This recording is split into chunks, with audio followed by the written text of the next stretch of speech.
One, two, three, start. Hello everybody, how are you? Welcome to our channel Swift Learn. So we are back again but with a new chapter.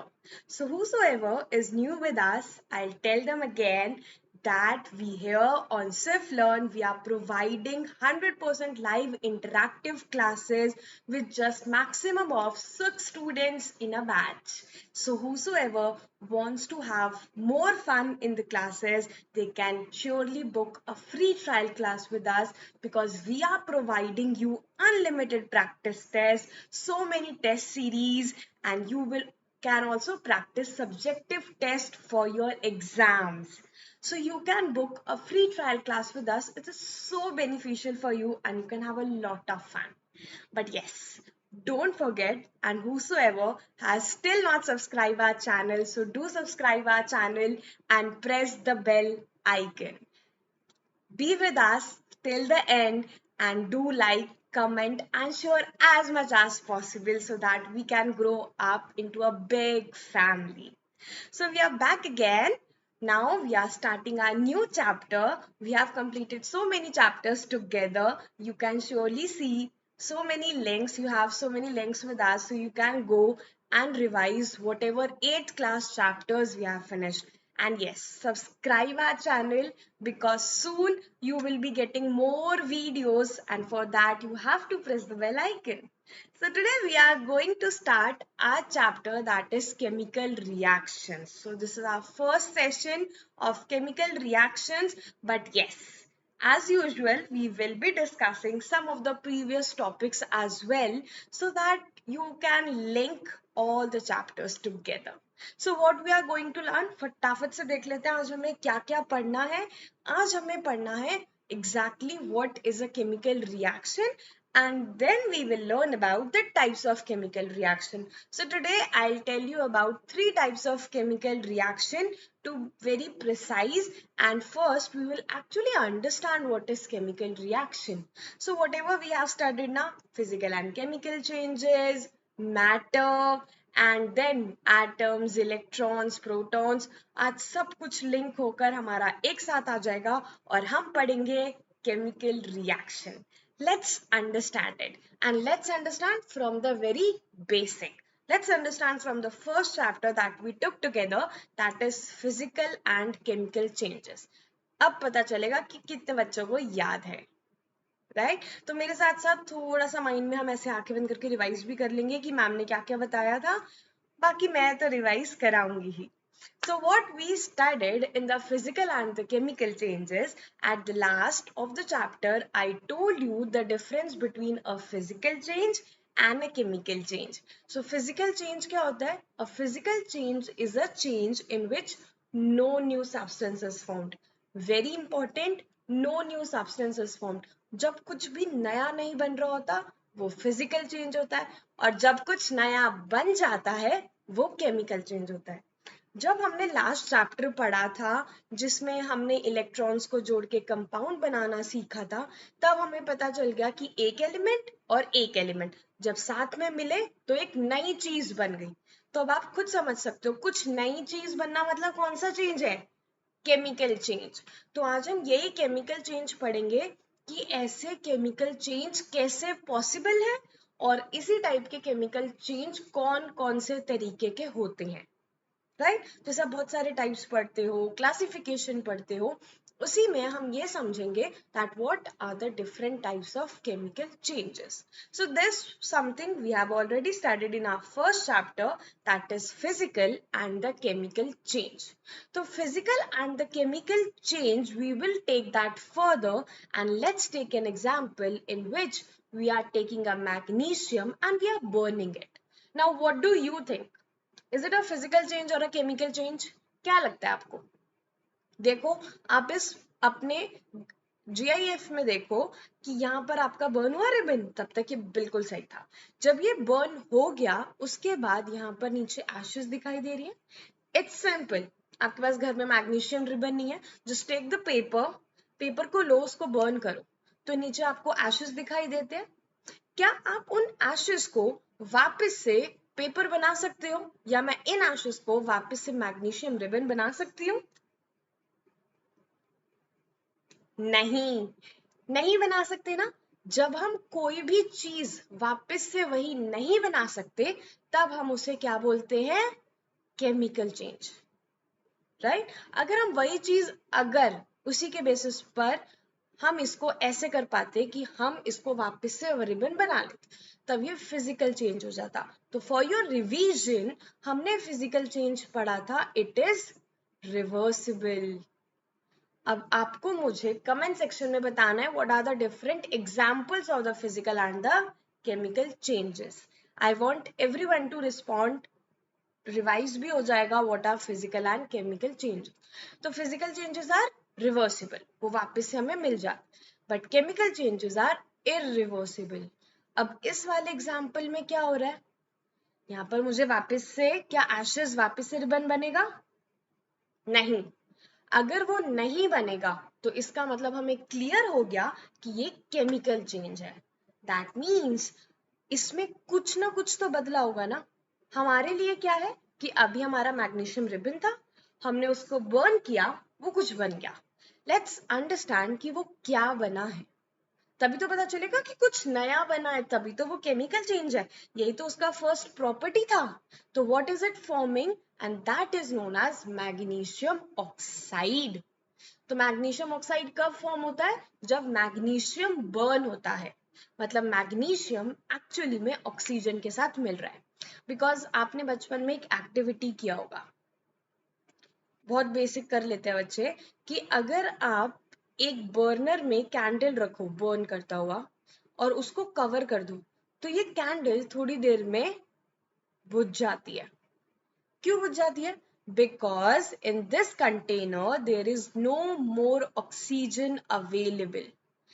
तो now we know कि burning के लिए oxygen जरूरी है। तो जब आप magnesium को बर्न कर रहे थे, तब आपका कौन सा एलिमेंट यूज हो रहा था?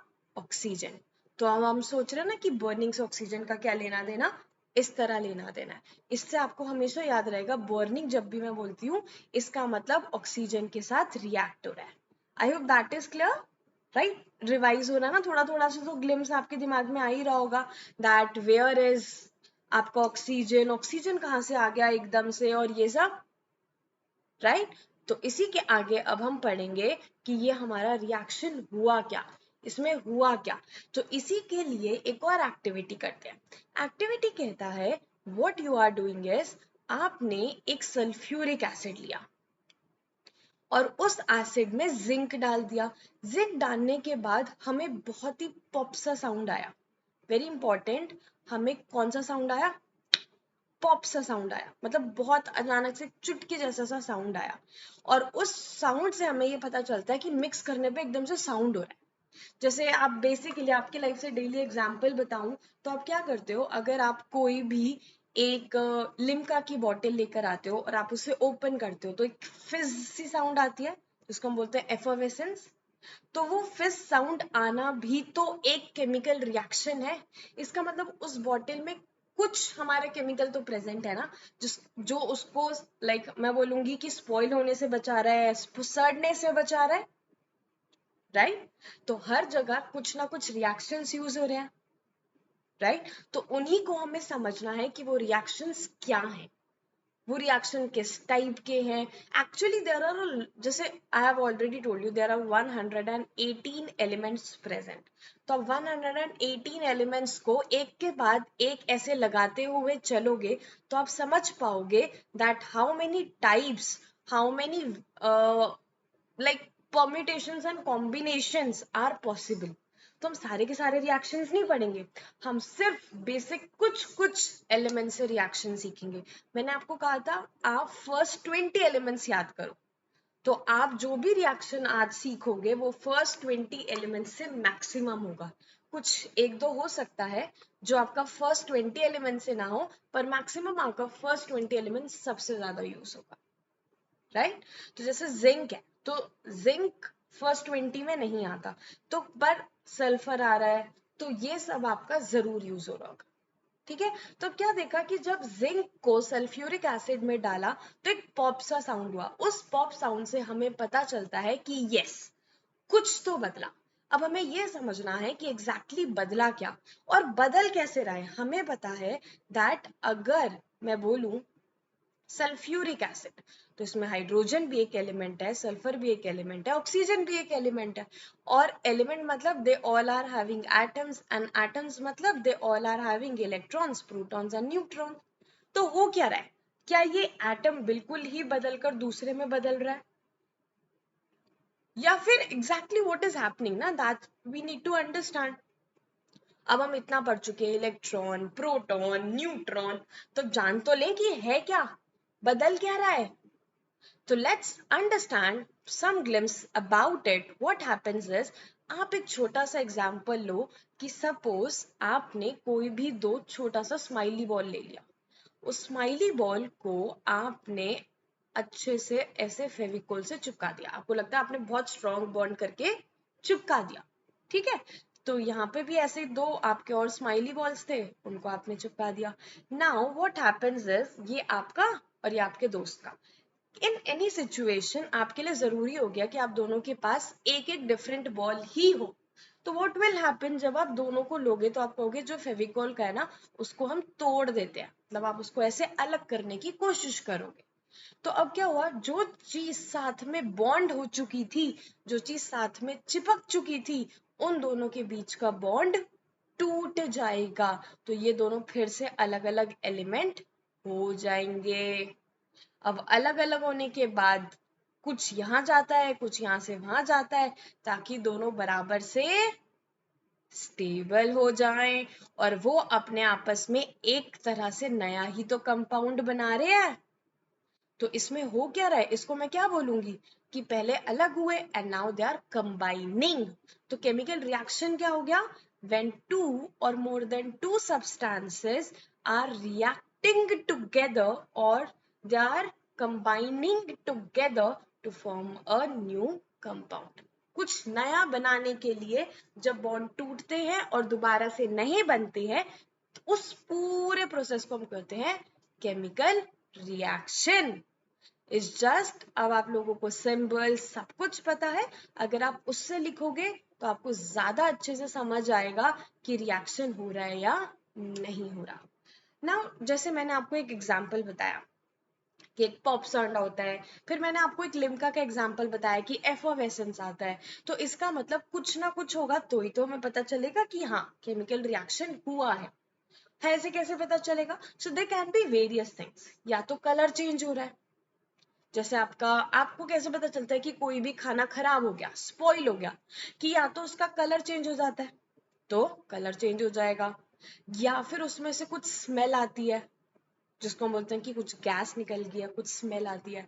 कई कई चीजों पर काला काला सा आकर जम जाता है, कुछ जम गया, या फिर वो चीज गर्म हो गई, ठंडी हो गई, बेकार हो रही है। मतलब गर्म ठंडा इज नॉट फॉर द खाना, ये हम सिर्फ रिएक्शन के बेसिस पर करेंगे, पर कुछ ना कुछ हो ही रहा होगा जो हमें ये इंडिकेट करेगा कि यस कुछ केमिकल रिएक्शन हुआ है। Right, right. जैसे आपको लिम्का का पता चलता है, एवरीथिंग, हर चीज में कुछ ना कुछ है, तभी वो चीज हमारा प्रोटेक्टेड है और हमें समझ आ रहा है। Right, so all these indications are very important to understand. It can be the color change, it can be effervescence or anything. So on the basis of that, how exactly all the reactions are happening, it is broadly classified into four types of chemical reactions. The first is combination, the second is decomposition, third is displacement, and the last is double displacement reaction. It's not double decomposition, it's double displacement reaction. Right, double displacement, थोड़ा सा हमारा team से थोड़ा सा error हो गया, it's double displacement reaction, combination, decomposition. तो we will study one by one और आपको इनके नाम से ही इनका मतलब समझ आ जाएगा। तो we will start with the first one. Right, तो पहले से स्टार्ट करेंगे कि एग्जैक्टली होता क्या है। आपको कंबाइन का क्या मतलब समझ आता है, कॉम्बिनेशन मतलब कंबाइन करना। तो कॉम्बिनेशन कोई भी चीज का कैसे समझ आता है? खाने के से एग्जाम्पल लेते हैं, आप लोगों की डेली लाइफ से खाने का एग्जाम्पल, राइट। बहुत बेसिक लेती हूँ, परांठे। अब सबको पढ़ाई छोड़कर ऐसा तो नहीं परांठे का खाने का मन कर गया, ऐसे नहीं, थोड़ा सा लेक्चर देख के फिर खा लेना आराम से, ठीक है, राइट। तो बहुत बेसिक एग्जाम्पल लेती हूँ, परांठे। अगर मैं परांठे के साथ कुछ बोलूं तो उसमें what happens is some people are having achar, right? Some people are having curd, dahi. Some people are even having some spices. कई लोगों को I have seen they eat spices with that. So, and some people, I don't think, but I have seen in the advertisements कि वो परांठों में ketchup लगा देते हैं। I don't know कि if मतलब मैंने पर्सनली किसी को नहीं देखा, बट एडवर्टाइजमेंट्स में देखा है कि उसमें वो केचप भी भर देते हैं, and yes, some with vegetables also. So देखो, ये सब कॉम्बिनेशन ही तो है, ये सिर्फ आपके सब कॉम्बिनेशन है कि हाँ, परांठे हम इन वन चीजों के साथ खा सकते हैं। तो कॉम्बिनेशन का एक अगर लेमन लैंग्वेज में एक्सप्लेन करूँ तो ये क्या है? मिलना, कंबाइन होना, राइट। तो अब यही वर्ड हमें एक्सप्लेन करेगा कि ये चीज मेरे एटम्स में कंपाउंड बनाने में कहाँ काम आती है। तो combination reaction is saying when you are mixing something for what? For making one product. Always remember one product. So now you can see there are two different elements, they join together and they come like this. So always remember, एक ही product बनेगा, एक से ज्यादा नहीं बनेगा, उसी को हम कहते हैं कॉम्बिनेशन रिएक्शन। तो here my reaction is known as combination. तो अब ये कभी नहीं भूलोगे, जब भी हो तो परांठे को याद कर लेना और परांठे के साथ कॉम्बिनेशन रिएक्शन रिवाइज कर लेना। अच्छा, ये होता है ऐसे, right? So this is our combination reaction. Let's take some examples. The first is obviously our water, other favorite one. तो water में क्या होता है? Hydrogen plus oxygen gives us H2O. Hydrogen plus oxygen, they are the two reactants. The substances that are taking part in the reaction, they are known as reactants. And the final substance that is formed, that is known as product. Very important definition, that what are reactants, what are products. जो चीजें मिल रही हैं वो reactants हो गई, और जो finally आपको एक चीज मिल रहा है वो आपका फाइनल प्रोडक्ट होगा। ये मुझे बताता है कि how everything is combining to form one single product. Is that clear? Yes, combination reaction is clear. Let's take another example. It's very important. ये रिएक्शन बहुत बहुत बहुत बहुत ज्यादा इंपॉर्टेंट है, बिकॉज यही रिएक्शन आगे और रिएक्शन होकर ये एक्सप्लेन करता है कि जो आपके घर में व्हाइट पेंट होता है, why it has shiny appearance on it. अगर हम कंपेयर करें अपने दादी दादा के पुराने घर से और अपने आज के घर से, तो आज सबके घर पे जो भी पेंट होता है, इट शाइन्स, बहुत शाइन करता है, राइट। इतना उन लोगों का नहीं करता था अगर हम उनके पुराने घर पे जाएं तो, राइट। तो यही वो चीज एक्सप्लेन करती है कि आपका कोई भी जो ये पेंट होता है ये कैसे शाइन करता है। What exactly happens here my quick lime is reacting with water. ये आपका ऑलरेडी एक कंपाउंड है, ये आपका वाटर के साथ रिएक्ट करेगा और एक नया कंपाउंड बनाएगा जिसको हम बोलते हैं slaked lime, right. Now what happens is, जो हम बोल रहे हैं कि आपको शाइनी अपीयरेंस देता है, दिस सेम CaOH स्लेहल होल्टर, ये it reacts with carbon dioxide to form CaCO3। CaCO3 का मतलब होता है मार्बल। अब आपको पता है marble has a shiny appearance, तो ये जो शाइनी अपीयरेंस इसके वजह से होती है वो आपके पेंट्स में आपको दिखाई देती है। दैट्स वाई जो हमें ये पेंट्स हैं ये बहुत ही ऐसे सुंदर से लगते हैं, शाइनी से लगते हैं, जैसे पता नहीं घर में क्या करा दिया, right? So this is the main thing that happens in a combination reaction, right? So let's understand one more thing. Is my burning of paper or burning of coal is a combination reaction? What do you think? अगर यहाँ पे मैं लकड़ी को और कोयले को गर्म कर रही हूँ तो क्या वो कॉम्बिनेशन है? सोचो, क्या वो कॉम्बिनेशन है? हाँ है। कैसे है? कोल, my paper, everything is nothing but carbon, and burning मतलब oxygen. So this carbon is burning with oxygen to give carbon dioxide.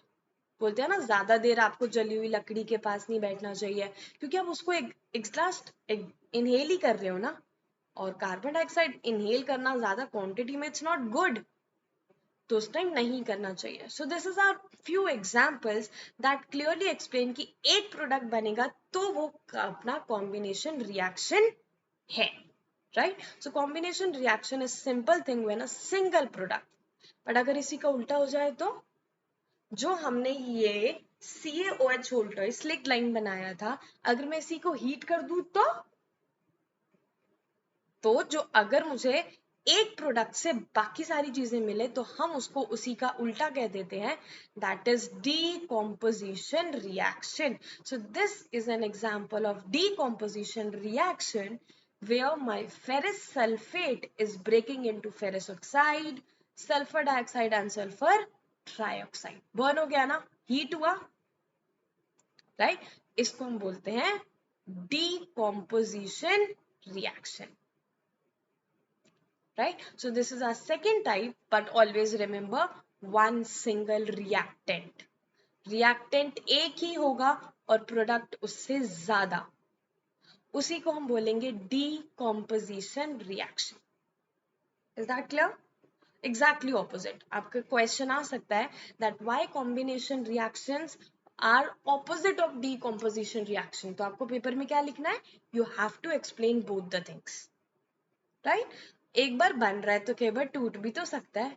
अब देखो, मैंने बोला हीट कर दो, पर हीट के अलावा ना there are more other options जिनसे हम कर सकते हैं. आप उसका एग्जाम्पल पढ़ेंगे आपको समझ आएगा, ठीक है? तो हो क्या क्या, देखो ये आपका फेरस सल्फेट क्रिस्टल्स थे, इनको हीट करा तो जो मैंने आपको पहले ही बताया था ना, जो हमारे हाइड्रेटेड क्रिस्टल्स होते हैं उसी को आप हीट करो तो वह एनहाइड्रस बन जाएंगे. तो ये आपका एनहाइड्रस हीट होके फिर ferric oxide and sulphur dioxide and trioxide बन गया. तो इसको हम कहते हैं decomposition reaction. Is that clear? Exactly उल्टा है ना. आपको एक समझ आ गया तो दूसरा समझ आ जाएगा. पर yes, decomposition reaction different different type से हो सकते हैं. एक तो थर्मल. थर्मल की जब भी हम बोलते हैं तो इसका मतलब क्या होता है? हीट से. थर्म, हीट से. Photo decomposition reaction means sunlight से इफेक्ट पड़ के जो आपका photo electric mean you are actually passing the electric current through the rods so that आपके आयन सेपरेट हो जाए और आपको आपका गैस मिल जाए, राइट? तो अगर आपने थर्मल हीट से करा तो थर्मल डिकम्पोजिशन है, अगर आपने डायरेक्टली फोटो से करा सनलाइट के तो वो फोटो है, और अगर इलेक्ट्रिसिटी तो इलेक्ट्रिक है. So these are few examples where we actually explain कि heat से, sunlight से, electricity से क्या होगा. ठीक है? So देखो, मैंने आपको बोला था ना CaO plus CO2 CaCO3 उल्टा भी हो सकता है. This is very common, like very important, this one reaction, because it is even used in the photographic cameras etc where we are having this type of reaction. Then we have electricity. तो water को अलग करने के लिए आपको electricity देना पड़ता है ताकि वो सेपरेट हो पाए. Is that clear everything? And the last we have, again I'm saying it's not decomposition, it's displacement. Double displacement says, for example, कि like I would say कि ऐसा समझो कि दो लोगों का ग्रुप है, ठीक है? दो लोगों का ग्रुप है, इसमें A ताकतवर है और इसमें आपका C ताकतवर है, ठीक है? तो अब क्या होगा कि अगर ये ताकतवर है तो ये यहीं रहेगा और A सबसे लड़ने जाएगा, A सबसे ज्यादा बाहर घूम, और इसी में अगर C ताकतवर होगा तो C भी बाहर घूमेगा और ये नहीं घूम. तो व्हाट हैपेंस, ये बाहर घूमना और ये सब, दिस मीन्स दैट जो हमारे मोर पावरफुल होते हैं वो जगह ले लेते हैं दूसरे की, तो इसलिए हमें जो सब मिलते हैं प्रोडक्ट्स, दैट इज टू, वो हमें दो मिलते हैं। तो A is reacting with D and C is reacting with B। Is that clear? Right, इसको हम बोलते हैं डबल, मतलब उसने उसकी जगह ले ली, दैट इज डिस्प्लेस। बट किसने किसकी जगह ली? ताकतवर ने दूसरे वाले ताकतवर की जगह ले ली, तो इसलिए हो गया डबल ट्रिपल, जो भी आपको, राइट। तो अगर वही चीज मेरे चार्जेस में हो गई तो we know like charges repel and unlike charges attract, तो प्लस वाला हमेशा माइनस के पास जाएगा और प्लस वाला हमेशा माइनस के, that's why it is happening like this, right? So there can be different examples of double displacement reaction, but see the reaction very carefully। यहाँ पर मेरा एक एरो नीचे है, इसका मतलब ये मुझे पानी में डिसॉल्व नहीं मिलेगा, राइट ये नीचे जमा हुआ मुझे मिलेगा। तो जब भी कोई नीचे चीज जम जाती है उसको हम बोलते हैं प्रेसिपिटेशन रिएक्शन। जो चीज सोल्यूबल ना हो, जम जाए, उसको हम बोलेंगे प्रेसिपिटेशन रिएक्शन, जैसे ये नीचे की तरफ जम रही, right. Then we have neutralisation reaction, जैसे हमारे एसिड्स और सॉल्ट्स का।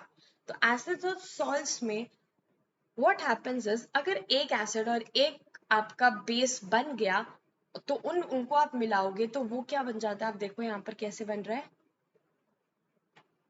देखो इसका H रिलीज हो गया और इसका OH। अगर यहाँ से देखोगे तो Na प्लस में था और ये माइनस में, ये प्लस में था और ये माइनस में, तो प्लस ने इसको ले लिया और इस वाले प्लस ने इसको ले लिया, बन गया ना। बट ये न्यूट्रलाइजेशन है क्योंकि इसका इफेक्ट सॉल्ट होगा, कोई फर्क नहीं पड़ता। तो neutralisation is very important. Like जैसे आपके पेट में एसिडिटी बनती है, आपको कोई कीड़ा काट जाता है, तब आप उसमें अपना देख सकते हो। So these are few examples of the different types of reactions. तो थोड़ा सा रिवाइज कर लेते हैं, ठीक है। So first we have CaO plus H2O, तो we know quicklime plus water gives slaked lime। Then we have, देखो ये सेम ही है जैसा आपका Fe3SO4 था, तो सेम हो जाएगा कैसे, ये पहले PbNO बनेगा, फिर हमारा NO2 और फिर O2। अगर आपको ये देखना है कि ये रिएक्शन कैसे होगा, एकदम से समझ ही नहीं आ रहा, तो ये आप धीरे धीरे ऐसे लिख कर प्रैक्टिस करोगे तो ये डेफिनेटली लर्न हो जाएंगे, ठीक है। तो ये कौन सा हमारा डिकम्पोजिशन है, इसमें हीट है, तो बताओ बताओ जल्दी, सारे बता दो। It's thermal decomposition, very good, ठीक है। अब देखो यहाँ पर आपका सिल्वर क्लोराइड था, सनलाइट पड़ गया, तो ये जो बनेगा ना, ये आपका बहुत ही खराब, आपका मतलब अजीब टाइप का काला काला सा मटेरियल बन जाएगा, तो हम ये बोलते हैं कि उसमें वो टूट गया। Is that clear? इसको हम बोलते हैं इस तरह से, ठीक है, राइट। तो we will be practicing all these जो भी हमने आज ये पढ़े हैं अपने reactions in our next class also, और तब तक आपको क्या करना है, पढ़ना है। एंड यस, लास्ट में आपको एक और चीज करनी है, जब आप पूरा जान जाओगे तो आपको एक और चीज करनी है। बट अभी एक अच्छा सा फैक्ट पढ़ लेते हैं जैसे हम हमेशा पढ़ते हैं। तो व्हाट हैपेंस, जो आपका एलिफेंट का टूथपेस्ट होता है उसमें हाइड्रोजन पर ऑक्साइड होती है, तो उसमें बहुत सारा फोम निकलता है और आपका बहुत ऐसा टूथपेस्ट होता है। तो इसको एलिफेंट टूथपेस्ट इसलिए बोलते हैं because they also need a toothpaste so that they can have an amazing reaction. So everything हमारी लाइफ में हर जगह रिएक्शन ही हो रहा है, खाना बनाने में भी रिएक्शन हो रहा है, आपकी मम्मा कोई भी चीज किस में स्टोर करती हैं वो भी रिएक्शन हो रहा है। पर टाइप्स ऑफ केमिकल रिएक्शन हमें ये बताएगा कि कई बार मम्मा कहती है बाहर मत रखो खराब हो जाएगा, क्यों, क्योंकि वो ऐसे उजाले में यू बिना रेफ्रिजरेटर के और समथिंग वो खराब होने के चांसेस होते हैं। So this will explain that, yes. So I hope that is clear. So I want everybody to revise till here so that we can continue. आपने जिसने भी हमारा previous sessions नहीं देखे हैं, they can surely see that. And yes, if you are still with us, subscribe our channel and press the bell icon again because we are meeting you soon. So don't miss any update, don't miss any session of the chapter. We will be back again with the same energy, with the same enthusiasm. But yes, do like, comment, and share this video as much as possible. Let everybody study. If it's free for everybody, let everybody study a lot. Thank you so much. We will be meeting soon. Till then, bye. Take care.